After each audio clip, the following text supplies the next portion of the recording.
มาทดลองวิทยาศาสตร์ทำฝาพุ่งปี๊ดกับทอร์นาโดในน้ำครับแล้วเปิดมาจะไปดูเลยเฮ้ยอะไรเนี่ยระวังนะ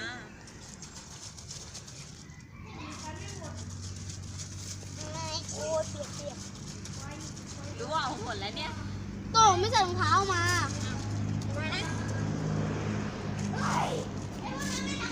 โอ้ยอย่าเปิดเลยอย่าเปิดตู้ทำไมเราไม่บอกเพื่อนก่อนเราไม่เจอเราเมื่อกี้เกิดอะไรขึ้นเมื่อกี้ไม่เอาข้างหน้าเมื่อกี้ระเบิดเมื่อกี้ก่อนระเบิดเมื่อกี้ก่อนระเบิดเมื่อกี้ก่อนระเบิด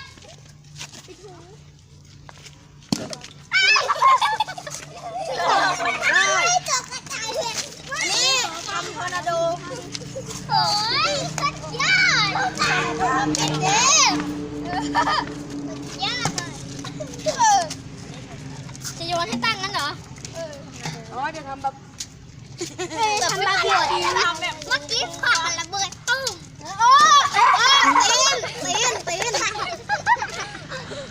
โอ้มีแบงค์20ด้วยแล้วมันจะใส่ได้ไหมเนี่ย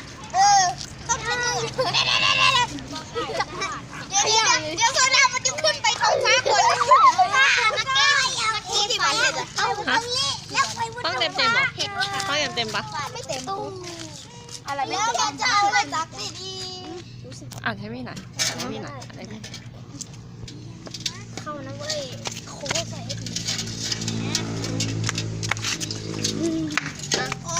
ยโค้อีกก็ได้โค้ขวดเดียวก่อนมันต้องโค้ขวดเดียวมากเลย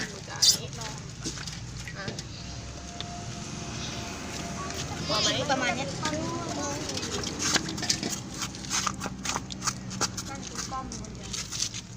วะได้ยังไงพอไหมพอแล้วนี่มันเป็นอะไรอ่ะระวังอันตรายนะเฮ้ยฉันจะดูเฮ้ยเห็นเปล่าเห็นแล้วมันอากาศมันจะดันเข้าไปอ่ะเหรอจริงลองเอานี่มาดูดิลองเอาแก้วที่ใส่น้ำแล้วก็เอากระดาษแข็งมาวางไว้ข้างบนอ่ะแล้วก็ปล่อยไว้แล้วก็ยกขึ้นนะกระดาษแข็งมันจะติดเลยอ่ะก็ทำแบบเมื่อกี้เลยแค่เอาไอ้นี่มาม้วน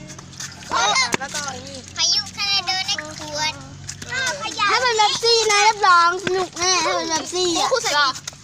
เป็นแบบซี่มันจะเป็นยังไงแต่ว่าใส่มิ้นท์อะใช่ใช่ใส่คนนะขยับปุ๊บมันเหมือนคุยเลยคุยอยากกันเอานี่มาดิซุปนี่มันเป็นซี่ก็นั่นเลยพอแล้วนะนี่เทปไปไหนแล้วเทปแล้วเทปไปไหนมาฝาเมื่อกี้ไปไหนแล้วฝาสีฟ้าเนี่ยนี่มาจะกัดอีก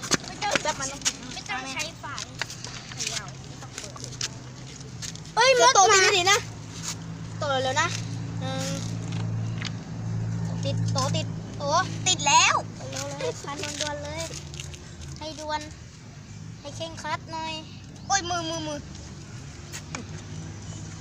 ครูมาพันแทงโตทีได้ไหมครูพวกนั้นเขากำลังเล่นเกมกันไม่ครูนะคะครูพันให้แน่นที่สุดตู้มันโยกแล้วเบาหน่อยพันขึ้นบนหน่อยมันลงล่างมันต้องล็อกแล้วลงล่างเลยมันต้องล็อกมันมีรูอ่ะครูไหนเราทำให้มันตรงกันหรือเปล่าอ่ะเนี่ยมาพันต่ออย่ากระดิกขวด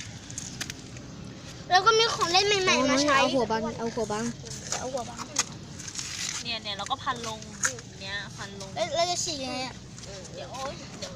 เราไปได้มองไม่เห็นนะไม่ชี้ป้อมต่อละครูฉีกเอาครูเทปครูเทปแน่ใจมองไม่เห็นนะชนะหรือยังไม่ฟังพอได้แล้วพี่โตจะเปิดไม่ได้เปิดแล้วบังกล้องใหม่เนี้ยเช็คแป๊บแน่นจังหนึ่งนะอย่าเพิ่งนะเช็คแป๊บหมุนแบบนี้ก็ได้นะโอเคยังแน่นใช้ได้เลย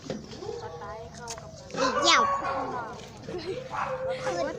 เดี๋ยวจับให้โอเคนะเดี๋ยวทำให้พอยังปิดเลยอะไร แล้วถ่ายรูปดีกว่าโทรศัพท์ใครไม่รู้